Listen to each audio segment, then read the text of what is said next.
and Exort. Exactly. So tried and tested, you can count on those two to make it work. Tignan natin yung version naman ng Cignal Ultra kung kaya nila ipagana yung Lunox Akai. Yung paano yung rotation. As I've been eyeing na mas aggressive in nature kasi talaga ang Execration. Yeah, that's always been their forte. But then again, Execration is the type of team na kung mabigyan mo sila ng magandang early game, they will capitalize and then snowball and end the game really, really quickly. Kel-VJ now with this Lancelot. Strong capability na makanakaw sila ng Turtle. Of course, the Thorned Rose and then with the Retribution. Include mo na yung Farsa na kay Itomax. Good zoning potential. So, again, they might just be able to steal away Lords or Turtles in the early game. Hindi nila masyado kailangan na mag-full engage to get kills. Objective lang. Yes, and not only that, is that comfort yung mga heroes dito ng Execration eh. Oo. Cignal, with this Kufra na to, nakita mo yung presence niya kanina. Halos pinapanood niya lang yung sila Aquaboy or rather sila Janus kunin yung kanyang purple. Pag tignan mo to, sinasamahan niya pa. So, na-reset niya. Wala siyang ginagawa. Nakatayo lang siya doon eh. Nakatayo lang siya. Na-reset niya pa yung HP doon ng orange buff. Oh, Cignal, tignan natin kung, okay, alis na siya doon. Right onto the Cyclone Eye as well para maka-dash out. And then, Kekadot, actually interesting. He's playing the mid lane Lapu-Lapu, katulad ng Onyx. And mukhang magkakaroon dito ng pick-off as Rhea over his extend is welcome. Nagamit ang execute. Pero nandito pa si Renzo, mukhang hindi nila pa uuwiin dito si Rhea as the first blood will go to Kel-VJ. Good play there by Execration. Renzo, he did not give up on the play. Yung ginawa niya is umikot siya to where Barats wanted to go para hindi siya makatakas kasi mo-force yun na lumapit sa torre si Rhea, which opened up the Thorn Rose kill para kay Kel-VJ. Saka ang ganda rin nung pag-cut ng lanes ni Renzo doon eh. That's one of the reason kung bakit nadi-delay palagi si Rhea with its Barats. And meanwhile, dito naman sa may bandang gitna, Cignal yata ang magiging kapalit as he will die on the mid lane. Pero ang sagot ng Execration dito, kunin na lang muna natin yung turtle. Yeah, that's gonna be a trade. They're gonna get the gold from the shield turrets, yung Cignal Ultra. Execration naman, nakuha nila yung turtle and makukuha din nila yung purple buff. Wow! Dito ng Cignal Ultra for Janus's Claude. Sunod-sunod yung mga yung mga objective na nakukuha ngayon ng Execration. Ito rin yung nangyari during game number 1. They were in control on the early stages of the game. Paano nila i-keep up to Reptar? And they can just keep up how they're rotating right now. Cignal just has to be careful na wag masyado mahuli by his own. Kasi of course with Kekadot on the Lapu-Lapu in the mid lane, mataas yung threat with the early game physical damage burst. And then ayaw mo naman ipabilis yung farm nung Lapu-Lapu na yun because that's gonna make the objective fights much harder considering the fact na meron kayong Farsa sa team nyo. Yes, and look at that. Both lanes, masasabi ko rito, Reptar, sumasabay yung parehas na side lane ngayon dito ng Execration compared to what happened during game number 1. Tingin mo ba para sa side ng Cignal Ultra, is it the same story na kailangan lang nilang i-hold tong early game and they were gonna do it on the mid game katulad nung nangyari kanina? Yeah, just because they have the Claude as their jungler and then may double fighter sila. Although they have the Lunox on the side lane, again, it's good lane hold. The Lunox din naman, putting it in the gold lane means di masyado madali ipitas yan kasi nakaka-order of brilliance siya. May pangtakas naman siya. So yeah, it's exactly the same story as game number 1 para sa Cignal. Yes, and we haven't seen yung combo na napag-usapan natin kanina, itong Lunox and together with the Akai. Pero dito sa bandang gitna, here we go. As a bravest fighter dito, ginamit ni Kekadot para lang makatakas. And Kel-VJ has to disengage. That is 20 seconds before the turtle spawns. And walang bravest fighter dito, ang Cignal Ultra, that Lapu-Lapu. Execration though, they might not be able to take it right away pag nag-spawn na yung turtle. So that means the bravest fighter will be back para kay Kekadot if Cignal push this. Nako, inabangan na dito nila Kel-VJ. Stolen. And that was a stolen. Pero walang retribution dito ang Execration. Was it the right play? Mukhang ang Cignal Ultra yata nasa kabilang side ng mapa rito. We're in to contest the turtle. Yeah, turtle for Execration but Cignal Ultra be respecting the fact that yung Harith yung kalaban nila, kailangan nila ihinto yung farm ng Harith niya. So it might be slower na makita natin yung power spike ng Harith if mabasag ng Cignal Ultra yung yung Torre niya. But again, the problem is yung ginagawa nilang trade-off is yung turtle na pupunta sa side ng Execration and hindi pa nila napipitas yung Harith or nababasag yung Torre niya. Or baka ito na ang magiging sagot dito ng Cignal Ultra as they get a pick off. Pero kung papansinin mo rito, ang napipick up lang kadalasan ng Cignal was Cignal. And Execration are more than happy na i-sacrifice si Cignal as long as KelVJ, Eto, Max, or the rest of the member of Execration gets the farm. Masyadong mataas yung focus ng Cignal Ultra dun sa top lane. They have to start watching their side lanes kung saan nagsisplit push si Renjo. Kasi muntikan na niya mabasag yung bottom lane tower na yun.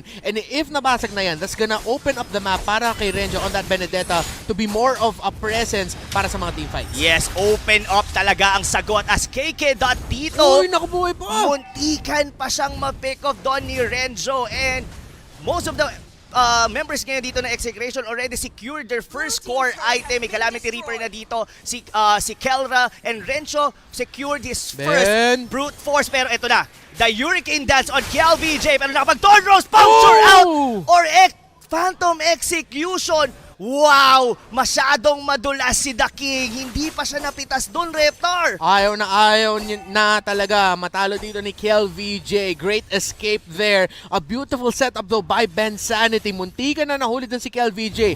The Hurricane Dance. Ready si Aquaboy to follow up. But again, KelVJ nakatakas. And now, Rhea is paying the price of the fact that si Renjo nakasplit post masyado. But actually, it's Cignal Ultra na nakabasag ng Torre muna dun sa bottom lane. So, yeah, this is a bit more pressure now for Renjo actually.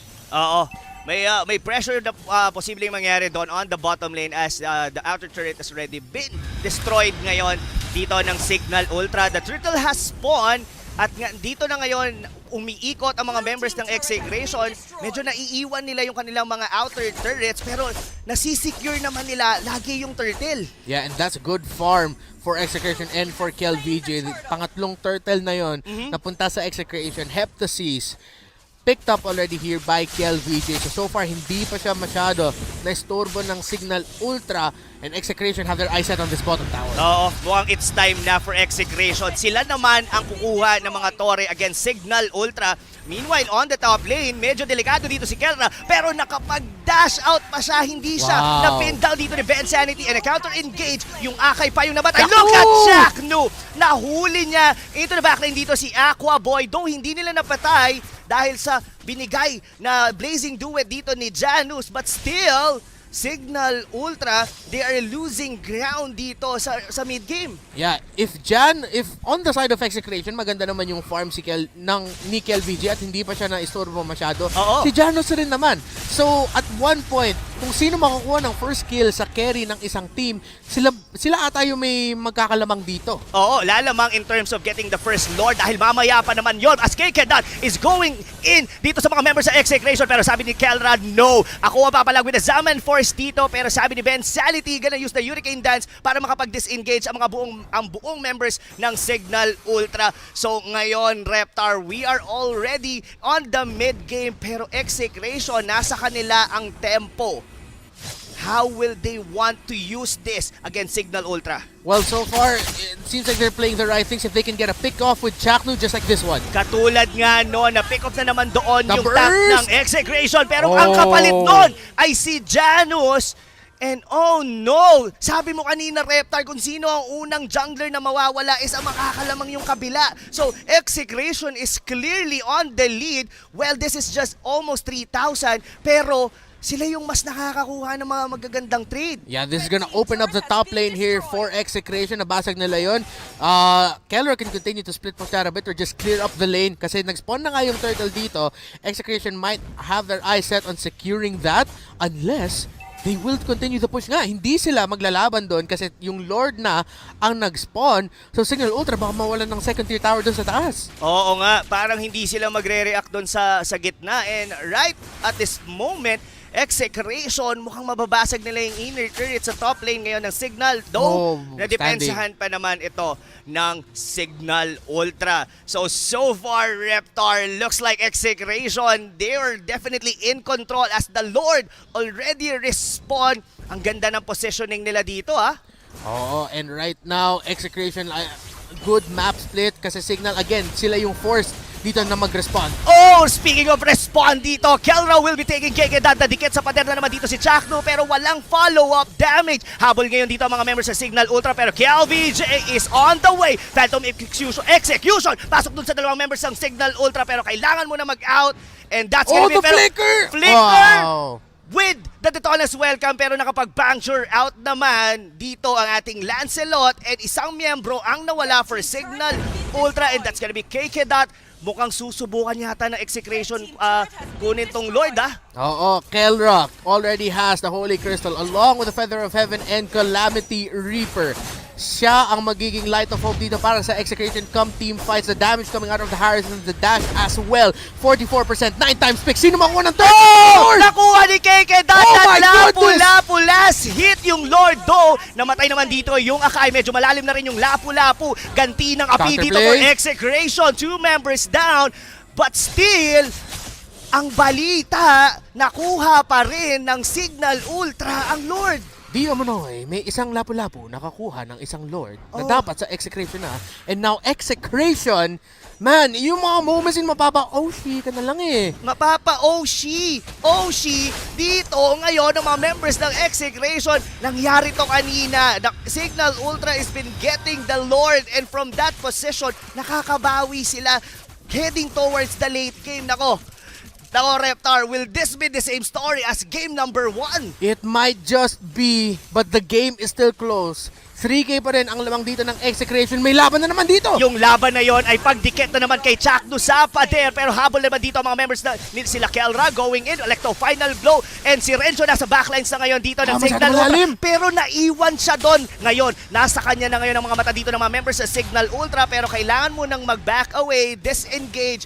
Cignal Ultra still respecting the damage potential pero mukhang hindi na. Papasok na yata sila dito as 3 members of Cignal is wanting to get the outer turret on the mid lane ngayon dito ng Execration as Cignal wala siya ngayon dito.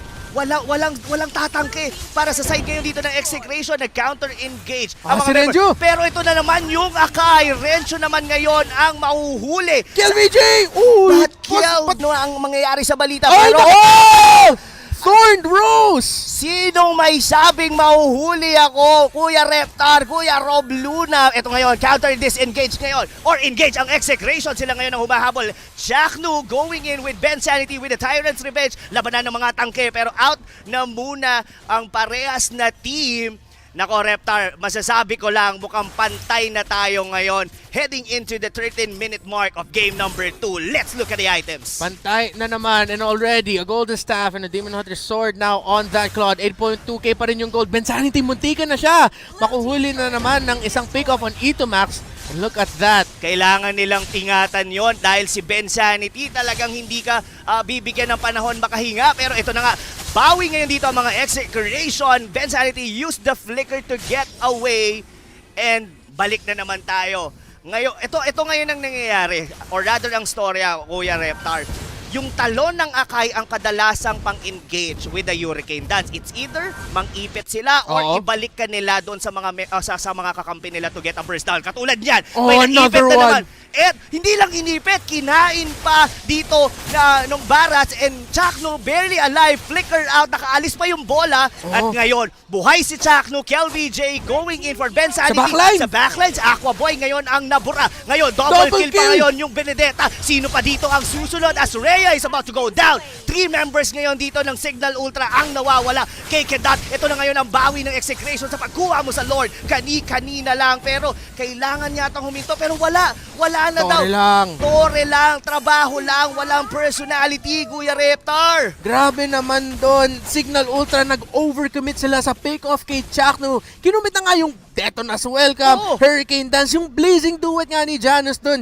Yung nasa gilid lang. Nasa dulo ng Blazing Duet, si Cignal, just a few hits yung nakuha niya. So yun yung sign para sa Execration. Wala na silang ulti. 3 sa kanila walang ulti. Sige, hahabulin natin sila. Cignal Ultra have to be careful with plays like that. Dapat hindi sila mag-overcommit sa pick-offs. Oo, parang may galit sila kay Cignal eh. Oo nga diba?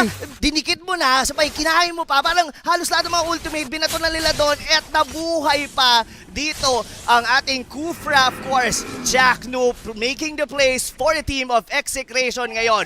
Buhay na yung Lord. Execration, sinusubukan na naman nila tong kunin. Kailangan nilang maging maingat. Kekedot, he got a lucky shot dito sa Lord pero hindi na yata mauulit yon as sinong nakakuha? That's gonna be Mpl-Ph ngayon. Engage. Laban Si na naman. Janus! Here we go. Look at the blazing duet coming from Janus. Chak nung unang nabura. Sama mo na rin dito si Renjo. Two members down para sa side of Execration. KelVJ now running away. Hindi na yata makakaabot pero still, good news na secure naman nila ang level 2 Lord. That was a good counterplay though by Cignal Ultra. Alam nila, okay, we don't need to rush into it. Mukhang nasa side na ng Execration yung Lord. Sige, subukan na lang natin makakuha ng pick-offs dito and they were able to land 2-on-2 Chaknu and Renjo. So magagawa na lang dito ng Execration is just to manage the waves a little bit. Hindi sila makakahanap masyado ng play unless sobrang confident sila. Makahanap sila ng isa and they have information where the others are. Sige, they can try to go for the push. Yes. But with the lack of tanks, mahirap gawin yun. Mukhang mahirap na nga yun. At titignan mo rito, buhay na ngayon lahat ng members dito ng Execration. One of the reason why Cignal Ultra, binabangga na nila yung Lord doon sa may top lane. Still, kayang-kaya pa naman to depensahan ng Cignal Ultra as Janus farm dito ang Claude. And nakita natin kanina on that certain Lord team fight, halos nabura yung dalawang members doon ng Execration. Look at his item, DHS, Golden Staff, and most likely dalawang defensive item, Queen's Wings, and na. going for the Athena Shield para hindi siya kagad ma-burst down ni Mpl-Ph. Yeah, but now Execration splitting the map really well. Kekedot, nakabigay na siya ng informasyon. Alam nila kung nasan si Chaknu and si Renjo. Kekedot, masyado maaga lumabas doon. Oh, speaking of maagang lumabas doon, sinubukan niya na mag-Ruby DD play dito ni Aqua Oh! Boy. Pero siya ang nahuli dito ni Kelra. One man down for the side of Cignal Ultra. Nako, si Rhea, hinahabol si Kelra. Nahuli! Pero hindi umabot yung dila. Oh no! Pero sabi dito ni Kekedot, akong bahala dyan sa harit na yan. Nagkahiwa-hiwalay na dito ang mga members as Janus barely alive with his blazing duet. Nakapag BMI out pa. 2 or 1-for-1 exchange. But still, Execration, sila pa rin ang nakakakuha ng mga damage dun sa mga objective dito against Cignal Ultra. Muntik pa nga nila mabasag yung bottom turret. 1-for-1 ang nangyari. No turrets broken by Execration. Although nakuha nila yung second tier tower doon sa bottom lane, still, the problem for Cignal Ultra is bukas yung top lane nila. So they have to be careful. Dapat merong isang laging nagmamanage ng wave na noon. Kasi if ever that happens, baka ma-split po sila. Speaking of split push, uunahan na nila dito. Ba't nabuhay pa yata yung dinosaur? Hindi pa sila extinct. May immortality pa yan. Oh my! Pasok ngayon dito ang mga members ng Execration. Na-secure naman ni Renzo yung kill with that Barrats. Pero just like that, Chaknu, yung mga plays ngayon dito na Execration was always on point, and that pick off with that Barrats, this might be it. Baka kakayanin na nila itong i-push. Yeah, without the Barrats, Execration, mas confident sila mag-initiate ng team fight dito, especially with their two assassins, the Benedetta and then the Lancelot. Yun talaga yung biggest threat ever since game 1 dito on the lineups of Cignal Ultra. It's the counterplay of Rhea on the Barrats. Divine Glaive already picked up here by Farsa, so makakatulong yun sa damage ng frontline, sa sustain ng Cignal Ultra, which again, what they went for in game number 1, strong frontline sustain. Yes. Now for Cignal Ultra, Aqua Boy, kanina pa niya na-pick up yung Divine Glaive niya as well. So, kaya si Chaknu mabilis siya dito madamage siya because of the items, the magic penetration items that Cignal, the penetration items that Cignal has. Medyo fino-force to ng Execration, yung pagbasag dito sa may bottom lane. This might be tricky dahil buhay na dito si Rhea and 20 seconds in, mabubuhay na rin yung Lord. So gusto ng Execration dito ay mag-force or rather get a pick-up before nilang simulan yung susunod na Lord. Halos lahat ng mga minion wave naka-shove sa base ng Cignal Ultra.